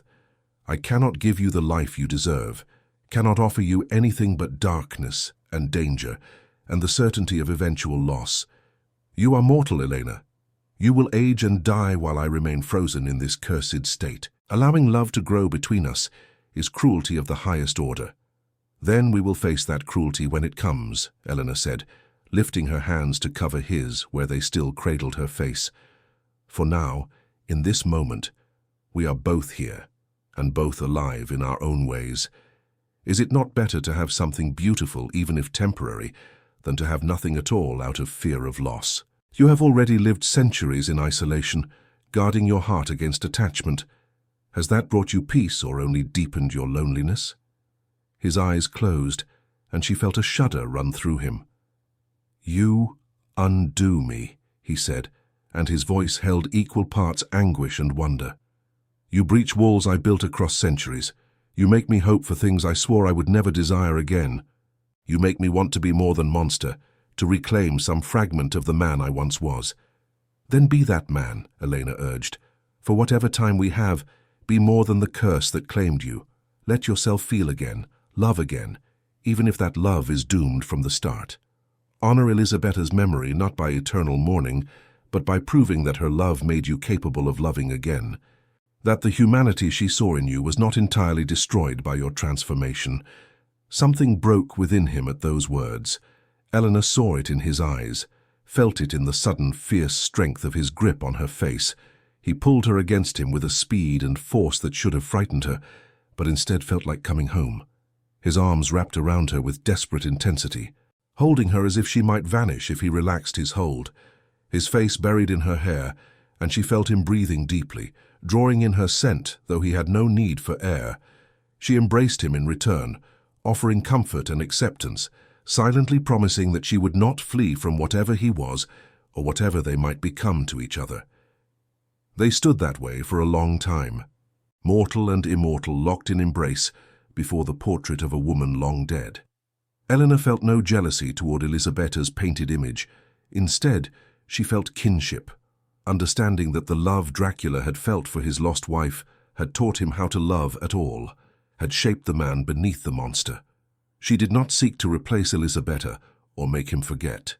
She sought only to remind him that loving once did not preclude loving again, that hearts could expand to hold multiple devotions without diminishing either. When he finally spoke, his voice was muffled against her hair, but she heard every word clearly. "I do not know how to do this," he said. "I do not know how to love without consuming, how to care without becoming possessive, how to open my heart without unleashing the hunger that defines my existence. I am afraid of what I might do to you, of the ways I might destroy what I most wish to protect." Elena pulled back just enough to look up into his face. "Then we will learn together," she said. "We will set boundaries and respect them. We will be honest when fear or hunger becomes too strong. We will trust each other to speak truth, even when truth is difficult. We will find a way to navigate this impossible situation, because the alternative is returning to the loneliness that has plagued us both." He searched her face as if memorizing every detail. "You are either the bravest woman I have ever known," he said, "or the most foolish. I cannot determine which. Perhaps both." Helena said with a small smile, "Perhaps it takes great foolishness to be truly brave, to step forward when wisdom counsels retreat." His thumb traced her cheekbone in a caress that held centuries of longing. "I do not deserve you," he said. "I do not deserve this gift you offer, but I find myself too selfish, too desperate for connection to refuse it." "Then do not refuse," Elena said. "Accept what I offer freely. Let us see where this path leads, knowing it may end in tragedy but walking it nonetheless, because the journey itself has value." He leaned down slowly, giving her time to pull away, to reconsider, to save herself from the choice she was making. She remained still, holding his gaze, accepting what was about to happen with full awareness of its implications. When his lips met hers, the kiss was gentle beyond measure, reverent, as if he touched something sacred and infinitely fragile. Elena felt coldness where his mouth pressed against hers, but it was not the cold of death. It was the cold of deep earth and ancient stone, of power held in careful control, of passion constrained by iron will. She kissed him back with all the warmth her mortal body possessed, offering him the gift of her living heat, her beating heart, her acceptance of everything he was. When they finally parted, both were trembling. Dracula rested his forehead against hers again, his eyes closed, his expression one of mingled ecstasy and agony. "I cannot promise you forever," he whispered. "I cannot promise you safety or happiness, or any of the things a woman should receive from the one she cares for. All I can promise is honesty and protection to the limits of my power, and devotion that will endure long after your mortal life reaches its natural end." "That is enough," Elena said. "More than enough. I ask for nothing beyond what you are willing to give." They stood together in the chamber with Elisabetta's portrait, watching over them like a benediction, two impossible souls finding impossible love in the heart of darkness. Outside the castle walls, the world continued its eternal turning, indifferent to their private drama. Inside, time seemed to pause, holding this moment suspended like an insect in amber, preserving it against the inevitable march toward whatever future awaited them. Eventually, they left the chamber hand in hand, walking through the castle corridors that no longer seemed quite so cold or quite so forbidding. They went to the library and sat together before the fire, Elena leaning against Dracula's side while he read to her from ancient texts. His arm curved around her shoulders, holding her close, and she felt safe in ways that defied all logic.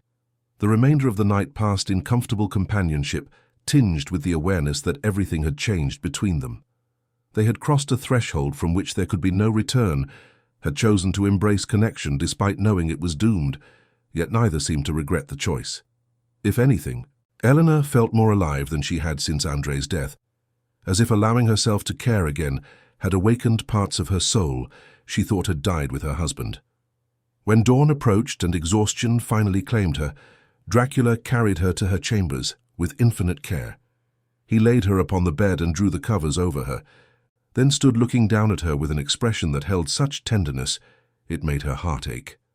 "Sleep well, my brave fool," he said softly, touching her face one final time. Dream of better worlds than this, where monsters can be redeemed and love conquers even death itself. I will dream of you, Elena murmured, already half asleep. I will dream that you find peace at last, that the man within the monster emerges triumphant, that our impossible love somehow makes the impossible possible. He smiled then, genuine and warm, an expression that transformed his austere features into something approaching human beauty. If such miracles can occur, he said, it will be because of you. You make me believe that redemption might yet be possible, that even one such as I might deserve a second chance at grace. Then he was gone, dissolving into shadow as dawn's first light touched the distant mountains. Elena drifted into sleep with his words echoing in her mind, with the memory of his kiss lingering on her lips, with hope blooming in her chest like those impossible night flowers in his conservatory. She had chosen a path that led toward uncertain destination, through dangerous territory. But she had chosen it with eyes open and heart willing, and that made all the difference. In her dreams, she walked through moonlit gardens, hand in hand, with a figure who was neither fully man nor fully monster, but something in between, something trying desperately to remember what it meant to be human. And in those dreams they found peace together, found a way to exist outside the normal rules that governed mortal and immortal, found love that transcended the boundaries of life and death and time itself. Whether such dreams could ever become reality remained to be seen. But for now, sleeping in the castle of Count Dracula, with her heart full of dangerous hope, Elena was content to dream and believe that even the most impossible things might sometimes come to pass. The weeks that followed existed in a realm outside ordinary time, a suspended moment of grace stolen from the relentless march of fate. Elena and Dracula navigated their impossible relationship with careful honesty, establishing boundaries and respecting them, learning to balance the mortal warmth she offered against the immortal hunger that defined his existence. They were careful, so careful, never pushing too far, never allowing passion to override the vigilance required to keep her safe from what he was. Yet despite the care they took, love deepened between them with an inevitability that neither could deny or resist.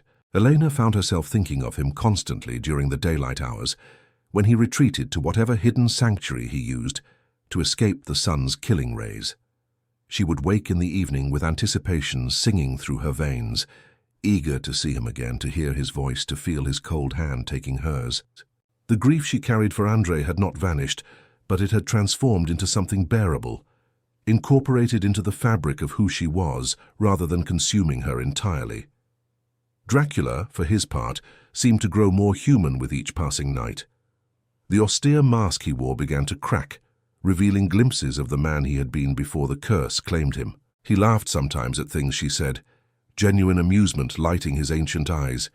He shared stories from his mortal life, memories he had locked away for centuries because they brought too much pain. He played music for her that spoke of hope rather than only sorrow, composed melodies that suggested beauty might yet exist in the world, despite all evidence to the contrary. One evening, Elena woke to find fresh snow falling beyond her window, the first significant snowfall since that terrible night when she had knelt beside Andre's grave. She stood watching the flakes drift down in the moonlight, each one unique and temporary and beautiful. The sight stirred something within her, a recognition that time was passing, that the sanctuary of the castle could not last forever. When she went to find Dracula, she discovered him in the conservatory among his night-blooming flowers, standing before a plant she had not seen before. It was strange and lovely, with petals that seemed to glow within a luminescence, casting soft light that pulsed like a heartbeat. "This is the last of its kind," he said without turning. Knowing she stood in the doorway, "It bloomed in the gardens of Constantinople before that city fell. I rescued it from the flames and have kept it alive through cultivation and care. It blooms only once per century, and only for a single night. Tonight is that night." Elena approached slowly, drawn by the flower's haunting beauty. "How long will it last?" she asked. "Until dawn," he replied. "Then the bloom will fade and the plant will sleep for another 100 years, if it survives that long. It grows weaker with each cycle. I suspect this may be its final flowering." They stood together, watching the flower pulse with light, and Elena felt the weight of metaphor pressing against her chest. Like the bloom, their time together was finite, beautiful precisely because it could not last. The thought brought tears to her eyes. Dracula turned to her, concern crossing his features. "What troubles you?" he asked, reaching out to brush away the tears that streaked her cheeks. Elena captured his hand and held it against her face, drawing comfort from his touch even as she acknowledged the truth she had been avoiding. "This cannot last," she said softly. "You know it, and I know it. We exist in a moment stolen from reality, but reality will claim us eventually. The world beyond these walls continues turning. People will be searching for me. Questions will be asked about the merchant's wife who vanished in the mountains." Dracula's expression grew solemn. "I have thought of this," he admitted. "I have tried to convince myself that we might continue indefinitely, that the world would forget you and allow you to remain here with me. But you are right. Your disappearance will not go unmarked. Eventually someone will come searching, or you will feel the call of your former life and wish to return to it." "I do not wish to return," Elena said, and meant it. "The life I had before is ashes. Andre is gone. I have no family, no home beyond what we briefly shared. But I also know that I cannot remain here forever hiding from the world. That is not living, it is merely existing, and you have already spent too many centuries in such existence." "Then what would you have me do?" Dracula asked, and she heard pain in his voice. "What solution exists to this impossible situation? I cannot keep you here against your will, yet I cannot bear to let you go. I cannot give you a normal life, yet I cannot doom you to share my darkness indefinitely. There is no path forward that does not end in loss and grief." Elena turned to face him fully, taking both his hands in hers. "Perhaps there is no solution," she said.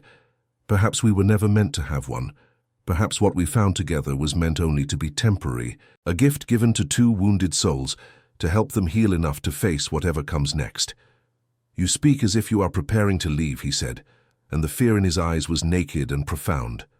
She shook her head. "Not yet," she said. "Not while the winter holds. But when spring comes and the pass is clear, I will need to make a choice.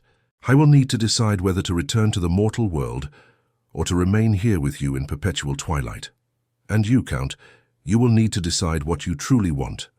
Not just for tonight or this week, but for the years that stretch ahead." He pulled her close, holding her against him with desperate intensity. "I want you," he said fiercely. "I want every moment we can steal from fate. I want to watch you grow old if the world permits it.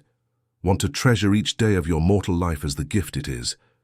I want to be worthy of the trust you have placed in me, to prove that monsters can love as deeply as men, that the cursed can cherish beauty without destroying it. Then we will have that," Elena whispered against his chest. "For as long as we can, we will have exactly that. But we will also face reality when it comes, and we will make our choices with full knowledge of their consequences." They held each other as the strange flower pulsed with light beside them, its final bloom a benediction upon their impossible love. Outside the conservatory, snow continued falling, covering the world in white silence, making everything clean and new. Time seemed to pause, allowing them this moment of grace before the inevitable complications of existence reasserted themselves.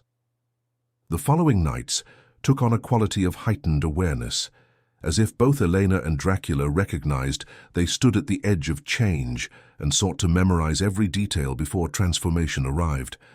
They spent long hours talking about everything and nothing, sharing pieces of themselves with the intimacy of those who know their time together may be limited. He told her of battles fought and empires witnessed, of the strange evolution of human civilization viewed from the perspective of one who never died. She told him of small moments that had comprised her mortal life, ordinary joys and sorrows that gained profound meaning simply through being shared. One evening, Magda came to Elena's chamber with news that brought the outside world crashing back into their sanctuary. A delegation had arrived from the nearest village, she said, her weathered face troubled. They seek the merchant's wife who vanished in the mountains weeks ago. They wish to search the castle and speak with the master. Elena felt her heart clench with dread and strange relief. The reckoning she had anticipated was here, sooner than she had hoped, but perhaps not sooner than necessary. She dressed carefully and made her way to the great hall where Dracula stood facing three men who clearly wished they were anywhere else. They held religious symbols before them like shields, and their eyes darted nervously around the hall, seeking threats in every shadow. Dracula's voice was cold and formal as he addressed them. "You trespass in my domain uninvited," he said. "Only your stated purpose of mercy prevents me from treating you as I would any other intruders. Speak quickly and be gone." The eldest of the three, a priest by his robes, gathered his courage and spoke. "We seek Elena Vasilescu, wife of the merchant Andrei, who was killed by wolves in these mountains. She vanished the night of his death, and we feared she, too, had perished.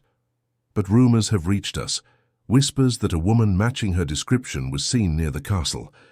We ask only to know if she lives, if she requires rescue or aid." Before Dracula could respond, Elena stepped forward from the shadows at the side of the hall. "I am Elena Vasilescu," she said clearly, and all three men turned to stare at her. "I live, as you can see. I require no rescue and no aid beyond what has already been freely given." The priest's eyes widened as he took in her appearance. She wore one of the fine gowns Dracula had provided.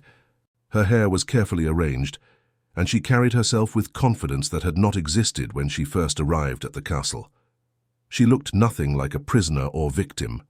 She looked like a woman who had found sanctuary and chose to remain within it. "My lady," the priest said uncertainly, "you have been here all this time? Living in the castle of the Count?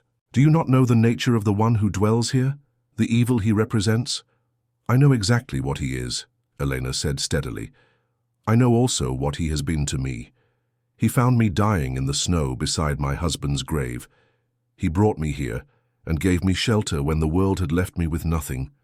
He has treated me with honor and respect, has asked nothing of me that I did not give freely. I remain here by choice, not compulsion." The men exchanged nervous glances, clearly uncertain how to proceed. The priest tried again. "But surely you wish to return to civilization, to the proper care of the church and your community. This is no place for a Christian woman, no matter how well you may have been treated." Elena felt Dracula's eyes upon her, felt the weight of the decision pressing down. This was the moment she had known would come, the choice she would have to make. She could leave with these men, return to the mortal world and the life she had known. She would be welcomed back, pitied for her ordeal, given the support of the community. In time she might even remarry, build a new life from the ruins of the old. Or she could stay, could choose the impossible path that led deeper into darkness, but also toward the profound connection she had found with the Count. She could accept the limitations and dangers of that choice, could embrace the truth that love sometimes required walking away from safety toward unknown destination. She looked at the priest, at his certainty and his faith, at the narrow vision that could not comprehend what existed between her and Dracula. Then she looked at the Count, at his carefully neutral expression that could not quite hide the desperate hope in his ancient eyes. In that moment, her choice became clear, felt inevitable, felt right despite being completely mad. "I thank you for your concern," she said to the men, her voice steady and sure. "I honor the effort you made to seek me out, to ensure my safety. But I will not be returning with you. My place is here now, for as long as the Count permits me to remain. You may tell the village that Elena Vasilescu has found a new home, and that she is grateful for their thoughts but requires no further assistance." The priest looked horrified. "My lady, you do not understand what you are saying. This creature is damned, cursed by God himself. To remain with him is to court eternal damnation, to risk your immortal soul." "Perhaps," Elena said quietly, "but I think God is more merciful than we give him credit for, more understanding of the complexities of love than his servants sometimes allow. I think he sees what exists between mortal and immortal, between woman and vampire, and does not judge it as harshly as men might. I think compassion extended even to the damned might be service to heaven rather than offense against it."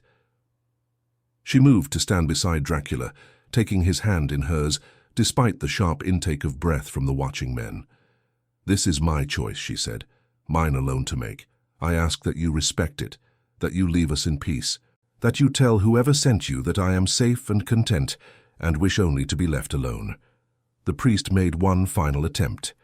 "If you will not come willingly," he said, "then we must consider that you are under some enchantment, some dark influence that clouds your judgment. The Church has authority to intervene in such cases, to remove you by force if necessary for the salvation of your soul." Dracula's grip on Elena's hand tightened, and she felt the anger radiating from him, felt the predator stirring beneath his careful control. But before he could speak, she stepped forward, her voice sharp with authority she had not known she possessed. "You have no such authority here," she said. "This is the Count's domain, and I am here by choice. If you attempt to take me by force, you will find yourself facing consequences far worse than any threat to my immortal soul.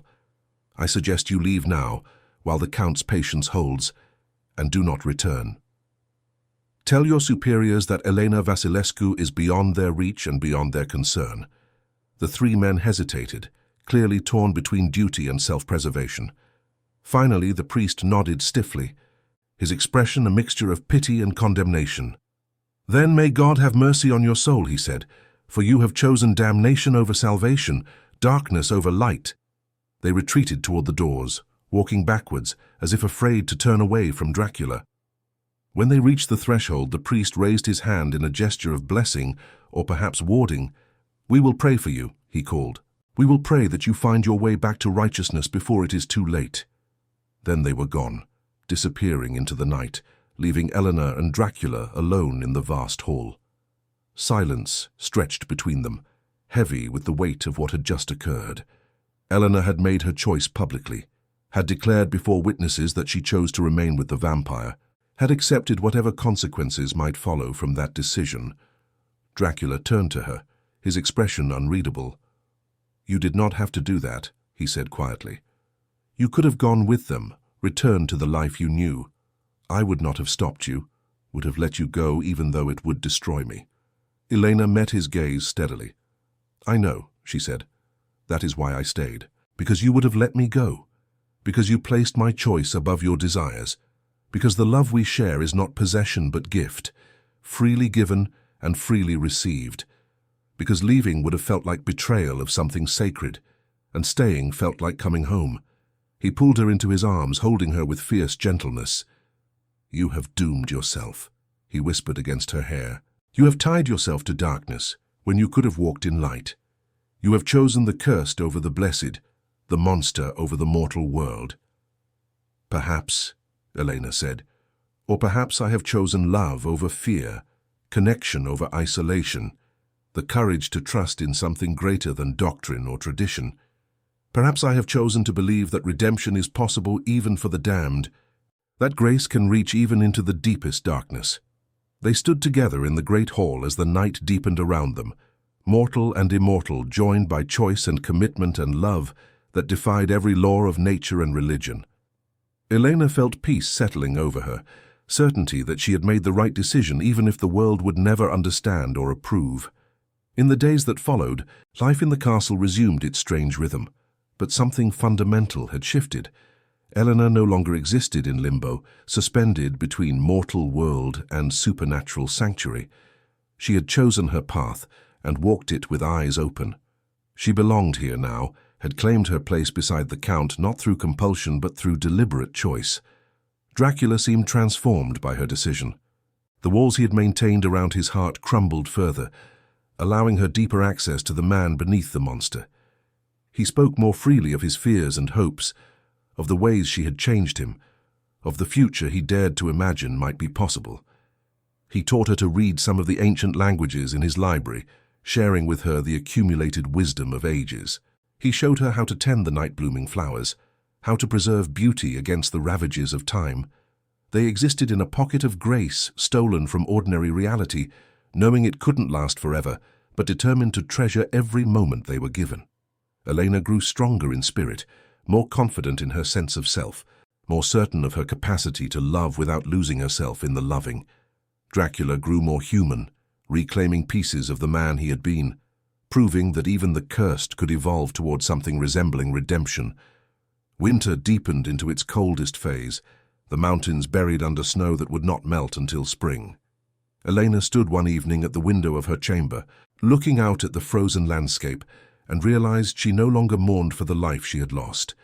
Andre would always hold a place in her heart, the first love that had taught her what love meant. But her heart had proven large enough to hold multiple devotions, to honor the past while embracing the present. She heard Dracula approach, felt his presence before his arms came around her from behind. They stood together watching the moonlight paint silver across the snow, content in companionable silence. After a time he spoke, his voice thoughtful. "Spring will come eventually," he said. "The passes will clear and the world will beckon once more. If you wish to leave then, to reclaim some portion of your former life, I will understand. I will not hold you here through guilt or obligation." Elena leaned back against him, drawing strength from his solid presence. "I made my choice," she said. "I chose you, chose this strange existence we have built together. Why would I abandon it simply because seasons change? Because you are mortal," he said gently. "Because you deserve more than I can give you. Because loving me costs you everything normal life might offer, and gives you only darkness and danger in return." She turned in his arms to face him. "You give me far more than you acknowledge," she said. "You give me understanding and companionship. You give me safety and shelter. You give me love that asks nothing but offers everything. You give me reason to wake each evening with joy rather than dread. How is that not enough?" His hand rose to cup her face, his thumb tracing her cheekbone. "Because you will age and I will not," he said. "Because you will sicken and die while I remain frozen in this state. Because I will lose you eventually as I lost Elisabetta, and the pain of that loss will be worse for having allowed myself to love again." "Then we will face that pain when it comes," Elena said. "For now we have tonight and tomorrow and however many nights follow. We have this moment and each one after, each precious because it is finite, each meaningful because it is chosen. Is that not better than the emptiness you endured before I came?" He closed his eyes, pain and love warring across his features. "You undo me completely," he said. "You make me hope for things I swore I would never want again. You make me believe redemption might be possible even for one such as I." "Then believe it," Elena urged. "Believe that love can transform even the damned, that compassion can reach even the furthest darkness, that we can build something meaningful together despite every reason we should not. Believe in us, Count. Believe in what we have found." He opened his eyes, and she saw in them something she had never quite seen before. Not just love or desire or need, but genuine hope, fragile as new ice but real nonetheless. "I do believe," he said. "God help me. I believe that you have given me something worth existing for beyond mere survival. You have given me reason to reclaim my humanity, to fight against the monster, to become worthy of the gift you offer." He kissed her then, deep and fierce, and she felt in that kiss centuries of loneliness ending, walls crumbling, hope being born from despair. She kissed him back with all the passion and certainty she possessed, offering him the promise that she would not abandon him, would not flee from the darkness, but would instead stand beside him and help him find whatever light still flickered within. When they finally parted, both trembling with emotion, he rested his forehead against hers. "Whatever the future holds," he whispered, "whatever price we ultimately pay for this impossible love, know that you have already given me more than I deserved. You have reminded me what it means to be human, what it means to feel, what it means to hope. That gift is beyond measure." "As am I given such gifts," Elena said. "For you have shown me that love can bloom even in the darkest soil, that beauty can exist in unexpected places, that choosing courage over fear leads to wonders beyond imagining." They stood together as the night deepened toward dawn, two impossible souls joined by impossible love, defying the laws of nature and the judgments of society. Outside the castle, the world turned on its axis, indifferent to their private drama. Inside, in the sanctuary they had built together, they had found something rare and precious. They had found each other, had recognized their shared wounds and chosen to heal together rather than suffer in isolation. The future remained uncertain, fraught with dangers and difficulties neither could entirely foresee, but they would face that future together, bound by choice and commitment and love that transcended the boundaries meant to separate mortal from immortal. They would build their life one night at a time, treasuring each moment, honoring both the light they sought and the darkness they could not escape. As dawn approached and Elena felt sleep tugging at her awareness, Dracula carried her to her bed as he had so many times before. But this time, after he laid her down and drew the covers over her, he did not immediately withdraw. Instead, he sat beside her, holding her hand, his ancient eyes reflecting the dying firelight. "Sleep now, my love," he said softly. "Dream of spring and new beginnings, of love that endures despite all obstacles. Dream that we find a way to exist together beyond this winter sanctuary, that we prove the world wrong in its certainty, that mortal and immortal cannot join. Dream that redemption comes even to the damned, and that our impossible love becomes the thing that saves us both." Elena's eyes drifted closed, his words following her down into sleep, and in her dreams she saw them walking together through moonlit gardens, neither fully of the light nor fully of the darkness, but something in between, something new, something that had never existed before and might never exist again. They were unique, unprecedented, a love story written in defiance of every rule that governed the universe, and perhaps that was exactly as it should be. Perhaps the greatest loves were always those that refused to acknowledge boundaries, that persisted despite being impossible, that chose hope over despair and connection over isolation. Perhaps their story would end in tragedy, or perhaps it would end in triumph. But regardless of the ending, the journey itself had value, had meaning, had transformed them both into something more than what they had been when it began. Elena Vasilescu had come to Castle Dracula broken and desperate, seeking only to follow her beloved husband into death. Instead, she had found life more vivid than any she had known, had discovered love that reached beyond the grave, and across the divide between mortal and immortal. She had chosen to stand beside darkness rather than flee from it, to offer compassion to the cursed, to believe that even monsters could be redeemed through the transformative power of genuine connection. Count Dracula, who had existed for centuries in isolation, who had long ago abandoned hope of reclaiming any fragment of his lost humanity, had been given an unexpected gift. Through Elena's courage and compassion, he had remembered what it meant to care for another beyond mere possession or hunger. He had rediscovered the man he had been before the curse claimed him, had proven to himself that love could still flourish in the wasteland of his immortal existence. Together, they had built something impossible and precious, a sanctuary within darkness, a love that defied every law meant to keep them apart.